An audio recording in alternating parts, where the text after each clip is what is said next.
This is the second webinar from the Latin American team from AI Inequality, IA y Equidad Latinoamérica, also known as Equitas. We're a working group between Women at the Table and CENIA, Chile's National Center for Artificial Intelligence. And today, Francesca Lucchini and Javiera Jauregui are going to tell us about the work they've been doing to adapt the AI inequality curriculum for high school students. So, Fran, take it away. Yeah, thank you, Pilar. Well, as Pilar said, we are working and we are focusing this presentation in showing what we did to adapt the course for high school students and what we learned from the experience. So hopefully, if we want to adapt this experience to other countries, we learned a lot. So hopefully our takeaways can help when you try to do the same, for example, in different countries or maybe even different regions. To begin, I will give a small introduction about the the initi the project that we did uh, and our cooperation with open contest of courses for high school students. And then I will go into detail of what we did in each class. And at the end, I will share my takeaways of what worked and what didn't and could be improved. So to begin, we did this course in cooperation with Travesías CTCI. We could be translated to Journeys Through Science, Technology, Knowledge, and Innovation because it's an initiative of the Ministry of Science and Technology, and those are the letters of the long title of the ministry. The purpose of this experience is to bring together multiple learning experiences proposed by specialists in different fields. For example, researchers, us developers, and professionals.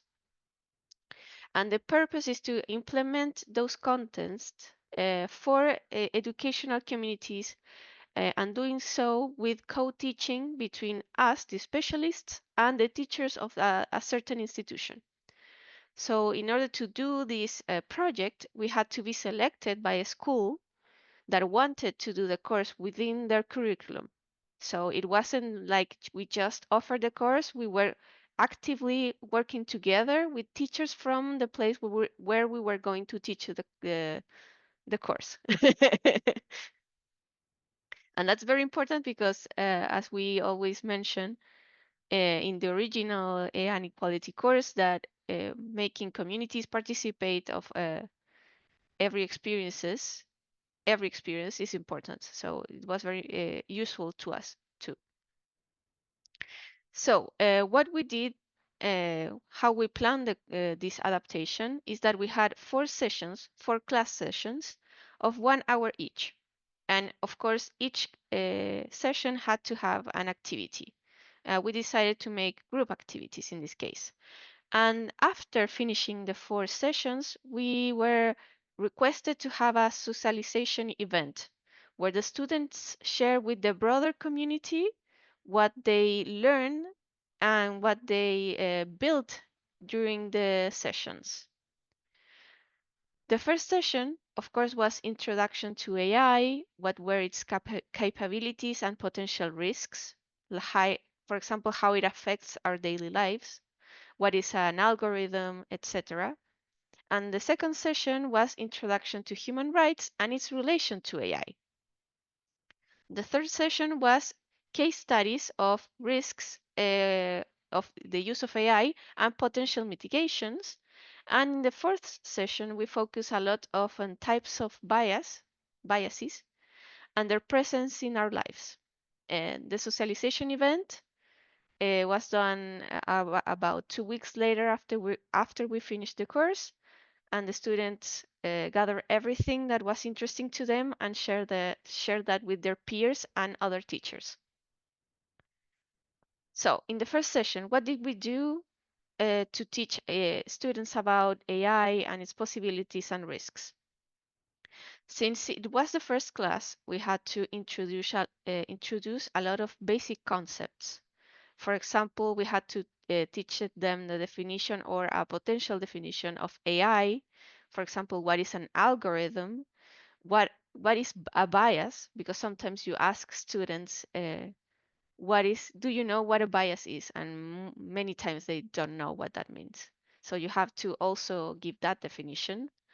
For example, we show them about some uses of AI, its advantages and potential challenges. And for example, we also mention what is a hallucination for LLMs, that they should be aware of that. And one of the activities they did during this session was try to understand object detection and classification. So they could, for example, learn what is an algorithm of AI. In this case, of course, object detection and classification. And the purpose was to, for example, give them a set of images that is shown in the image on the right, no, down right. And they had to try to think of different categories that would group these images. For example, one of the obvious one was, for example, to classify with the type of object. You could say group everything that is a person, group everything that is food, group everything that is a toy, everything that is related to, I don't know, hats. But it was not only that, we were trying to also make them think of potential uh, more different categories. For example, if you think only of the food, could you try to gather the objects, for example, in healthy lifestyle? And probably you would select fruit, you would select the chicken dinner and the bicycle helmet because it's related to exercise. So we wanted them to broaden their thoughts of how algorithms use the different characteristics to group elements. And then, for example, that means how they are going to receive content in social media, or for example, if they're going to uh, for example, they're going to be recommended certain objects to buy. So that was the purpose of this session. And we also did a second activity that was related to spotting potential biases in generated images, for example, by Gemini. And here we're going in the subject of course, risks, harms, and even the limitations that actual LLM models have, especially generative AI. And we gave them these images, for example, of giving a prompt that was gender neutral. For example, generate an image of a person that is the CEO of a multinational company. This is what Gemini gives us. And we asked the students, what do you see in this image? Does this reflect what you see in, for example, the Chilean reality of what a CEO is? CEO always look like this? Should they look like this? And with that, we start a conversation about how inside these models there are embedded multiple stereotypes. We also did the same with with the second image that was generate an image of two people working in the healthcare industry. And of course, it was a very obvious stereotypical depiction because it made a male doctor and a female nurse. So we were also trying to ask them about that, talking about gender. But then we jump to the third example, that is to compare, for example, different geographical locations. Uh, the prompt was generate two images of the bedroom of two teenagers, one from France and another one from Latin America. And we also wanted to make them question how we, as a society of the Latin American community, are viewed by LLMs. And of course, there's nothing terrible here, but when you start to look at the details, you can see, for example, that the France image has, for example, more technology and has buildings outside that are very modern and well kept. But when you see the second image, you see more related to music. Even there are luchador masks there for some reason. It has a soccer ball, which makes sense. But outside the window, you see more of like houses that are more smaller and not necessarily like big architectural buildings. So it was hopefully an opportunity for the students to not only consider gender as a potential dimension of discrimination, but also, for example, location. The session 2 was also an introductory class where we were talking about human rights and its relation to AI. The objective of this class was, of course, to uh, give them some definitions on human rights and ethics, explain why human rights are very important and the foundation for using AI equitably. And we also presented the AI life cycle and mentioned that in even in the beginnings of the conception of an AI project, biases and risk can be introduced. And of course, we also did a case study analysis of the St. George school deepfake case that happened here in Chile, where male students make deepfake images of their female classmates, and it was nude images. And the activity for this session was to do a role play. We wanted to give each student a role, for example, a human rights expert, a psychologist, a legal expert, a teacher, for example, someone who works as an AI technician or developer, someone who represents the student and the parents. And we gave them all these roles to pick from, and they had to use that assigned role to analyze the use case. And given that role, uh, think of potential mitigations or uh, harmful situations related to deepfakes. And the question we gave them were, for example, what are the main risks of the harmful use of deepfakes in schools? And you have to think about it, for example, as the perspective of a student, the perspective of a parent, the perspective of a teacher, or, for example, an AI developer, psychologist, etc. And then they have to think, how can you prevent this type of harmful uses to protect the community, given that role? Then they could think about how could technology help in the detection and mitigation of deepfakes. For example, technology not only has to be the source of harm, but it could also be a source of fixing potential issues in this case. And of course, we can forget what support should be offered to the victims and what sanctions should be applied to the aggressors. And then they compiled all that in a paper presentation and how to use AI more safely. And here are some of the results that we have. They were pretty amazing. They were very creative. I was not expecting that. They were very design oriented, and they wanted to make it pretty and also share their thoughts with the class. For example, here we have the first image of where they have the different roles and what they thought about each one.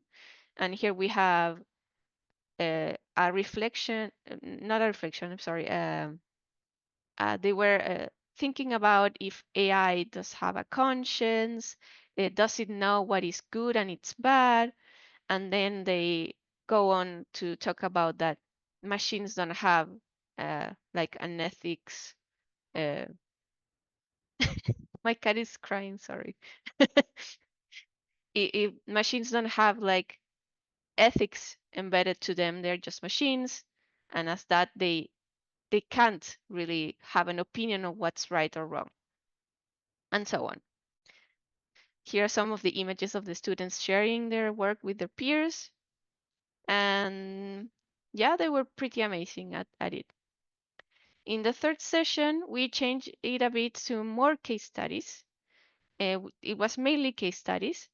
And in this case, we were focusing on risks and mitigations. And the purpose was to each group selects a case. And for example, well, I listed them below, but they have to select a case, and given that information, they have to identify by themselves potential risks and think of mitigations. Like do this thinking exercise of given a context and think if it's possible that there are risks or potential harms, and think how would they make a positive change to mitigate those biases or harms. And of course, the objective was to identify biases and propose solutions. The case studies we decided to give them were more generic, I would say. Wasn't They weren't real cases. They were more like general uses of AI.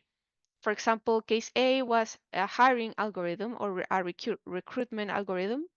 Case B was facial recognition system for policing, which is also very uh, relevant in Latin America.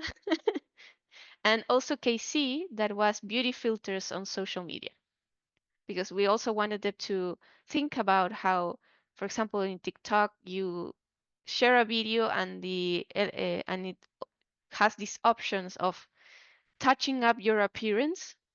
And many times it also adds, for example, certain beauty standards that are more traditional beauty standards. For example, if you use generative AI to give yourself makeup, it usually changes your skin color, changes your eye shape, modifies even the color of your eyes and even your hair. So we wanted them to also think about that. And the questions they were given was, what would you do to re-educate this AI? What rules or limits would you place on its use? And would you oversee that the AI functions fairly or not? And justify each answer. Give me a second.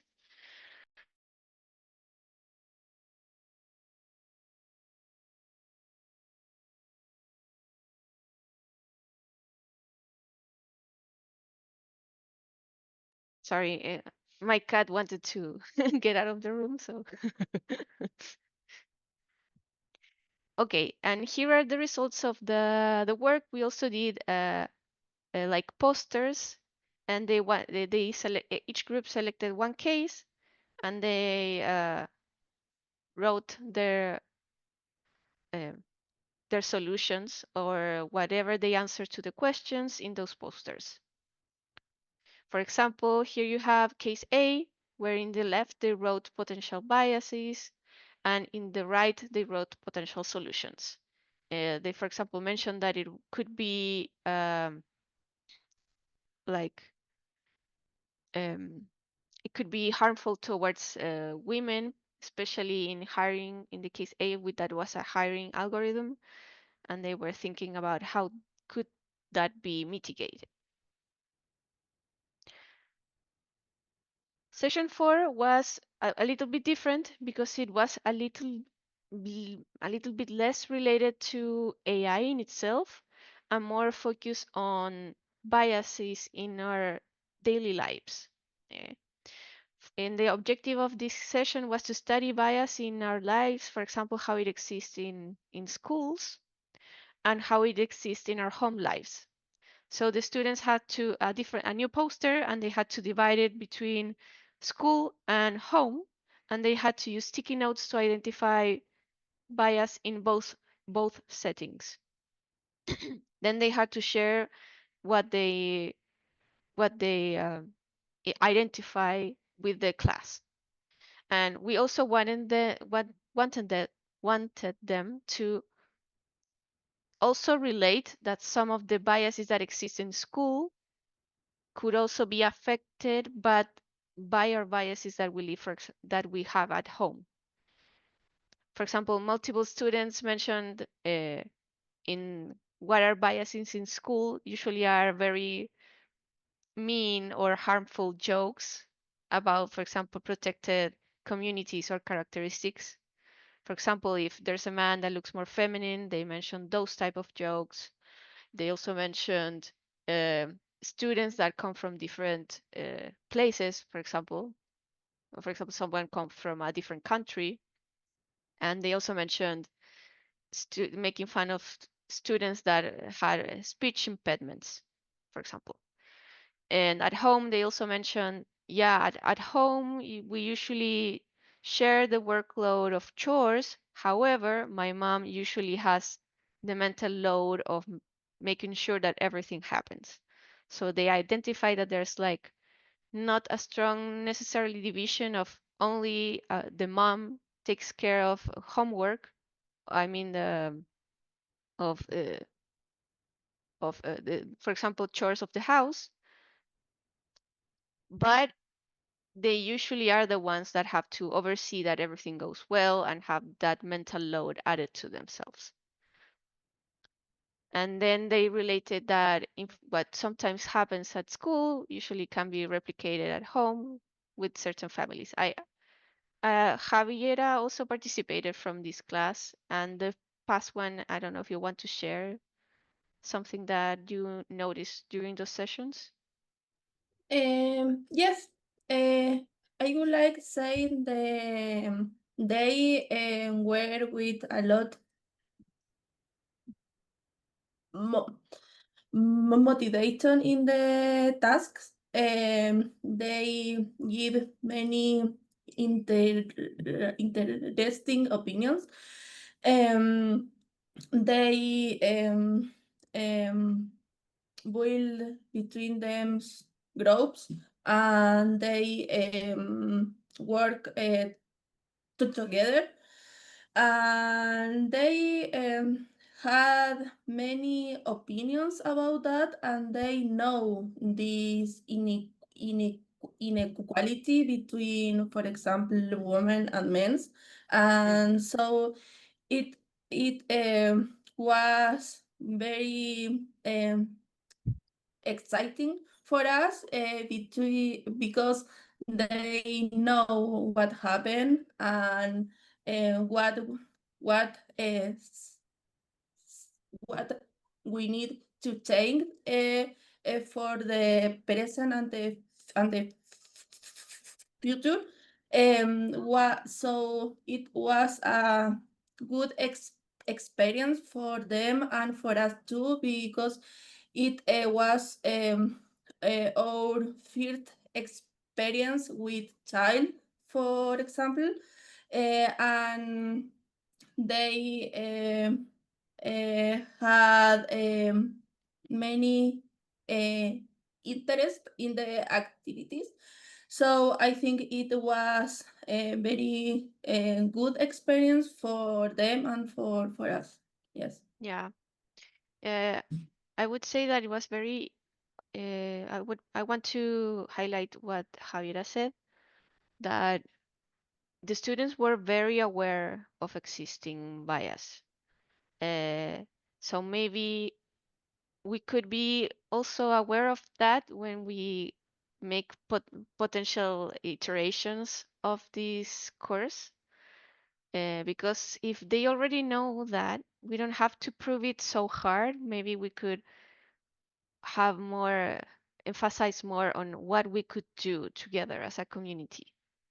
So I would love to, in a potential new version of this, uh, to focus on that. And yeah, here we are, me and Javiera teaching, and some images of the students. And then to give you the details of the final event, the socialization event. They had to share with their peers what they learned. And the objective was, of course, to promote the social appropriation of knowledge and allow students to share what they learned and receive feedback from their community. They had to answer questions, they have to teach other students, and even other teachers and teachers about AI, what they learned about its uses and its risks. And they also the activity focused on making very visible the work they did, and of course open a dialogue around artificial intelligence. And here I have a video of the event, and you can see, for example, the students presented these during the science fair of the school, and each group of students had their own booth and they decorated it as they wanted. For example, here they were showing their posters, they printed the images we showed them in the activities, and they were using those to open the conversation with everyone else. And the main topic or the main objective was how we can use AI more responsibly. I have to mention that here, for example, the students that came to the booth, many of them were curious, and they ended up talking, for example, about what is an algorithm, and the students try to make others understand how it works and what it does, and how that could be a potential risk and introduce bias in different processes. And they also heard about how other students are using AI. The opening question was always, do you use AI, for example, ChatGPT? And usually the answer was yes. And they were asking, how do you use it? Do you copy and paste whatever it tells you, for example, for homework? And some people were like, yeah, I just copy and paste. And were like, yeah, I try to check what it says because sometimes it gives me wrong answers. So we were given like very broad perspectives on how AI should be used. And the one I wasn't expecting, but it's becoming more relevant now, is that a lot of students are using AI as a friend and also as a therapist. That was very intense. Uh, because I don't know if you guys have heard, but I just learned about it, that there are multiple cases of not only students, but even adults who are using AI as a very close companion, replacing human interaction, and they become isolated and sometimes they can even harm themselves. I think in the United States there are like 4 or more cases of that happening. So that was something that resonated with me because I think that maybe in potential versions of this course we should address how people are using like personalized agents of AI as like replacing some very important human connections and even healthcare providers. And it's becoming probably more common with every day. So yeah. So here are some images of the students and how they were amazingly sharing their knowledge. They were pretty awesome, I have to say. They had a very open attitude and they were very curious. They wanted to know a lot. But of course, not everything is perfect. What we learned, lessons. What worked, what didn't. What did work was that the student engagement in groups. When we started activities by building small groups, they usually were very dynamic and they successfully motivated the students. They usually, of course, were uh, doing the activities together with friends. And sometimes it happened if you have, for example, only one friend in class and it was a group of 5, they had to get together with someone they didn't know that well, but it's still they were actively participating and they collaborated within the group. Also, something that was very useful was the school's support, and the school was very cooperative with us, and they provided the necessary logistics, for example, space, time and equipment, for example, like projectors or the the paper for the posters, sticky notes, everything. And that made the experience a lot more uh, like run more smoothly. Also, as Javiera mentioned before, there was a high impact with the discussion on bias. Every session that was dedicated to discussing bias was very effective, and the students were very open to dialogue and debate. And they were also participating during class, like raising hands, asking questions, sharing among between different uh, people of different friend groups their opinions, and I think that worked very well.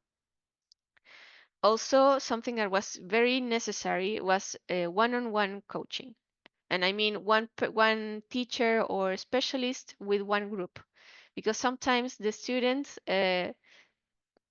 can get derailed during their conversations or are very unsure of how the activity works. So it's important that every now and then you have like a monitor that is helping them with the activity, especially for the ones who were a bit more shy or introverted and they were more hesitant to share what they did with other students. Well, discussion on bias, I repeated that one, but the last one is it was useful to use close to home examples. Of course, we can use global examples like gender, but for example, using images that is, hey, this is what Latin America is like. Do you think AI is reflecting our community correctly? That was also very useful for the students to engage with the content. Okay, what didn't work? What could be improved? Even though in some sessions verbal participation with raised hands happened, in the first session it was not that much. A lot of them were more hesitant to share in the beginning, so maybe there's maybe a potential need of doing like a break the ice activity at the beginning so they can be more comfortable.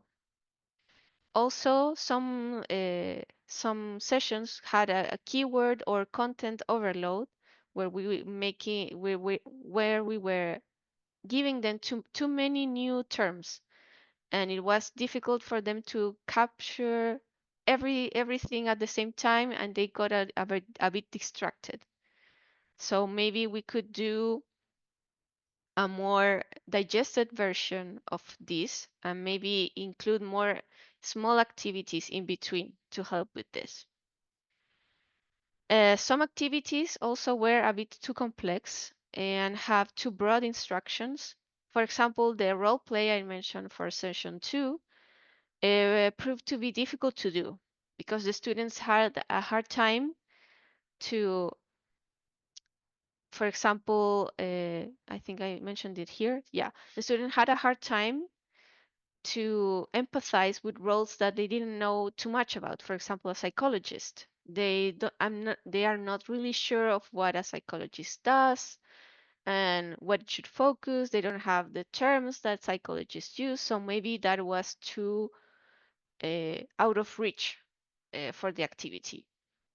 So maybe future iterations should we should reduce the number of roles and select ones that are more close to home for the students, and also provide more specific and guided questions for each role, not just a general set of questions. Also, something that is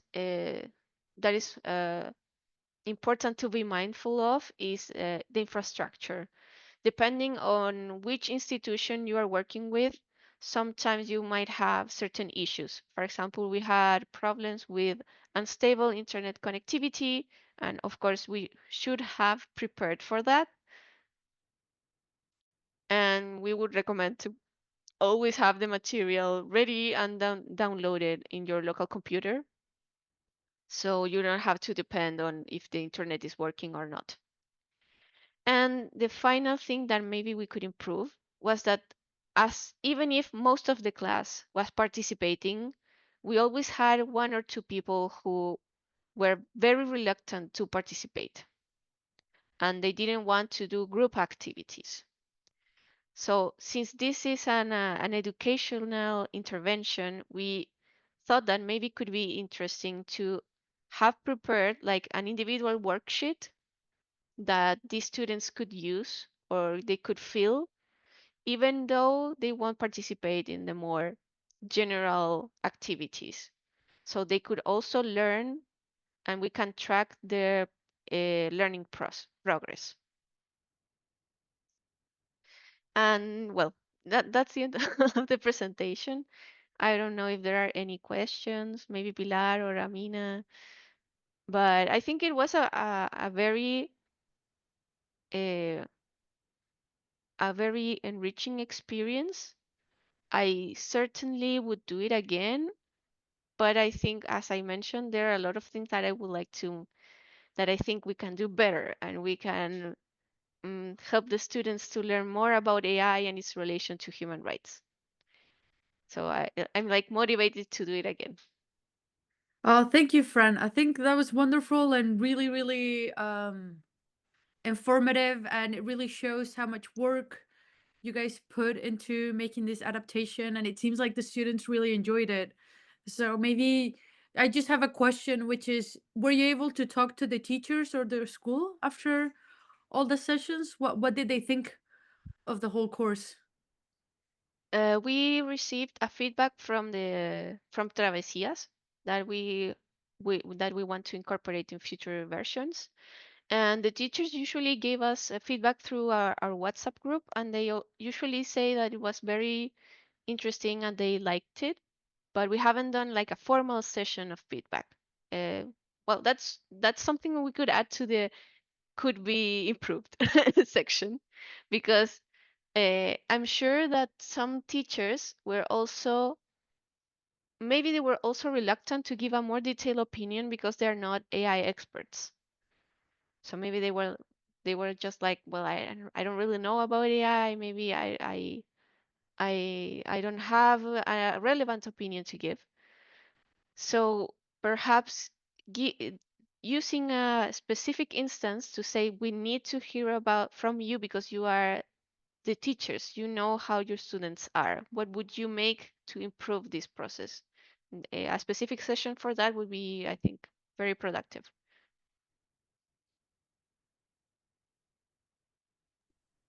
Cool, thank you. I mean, that makes perfect sense, and I really think this was a wonderful presentation.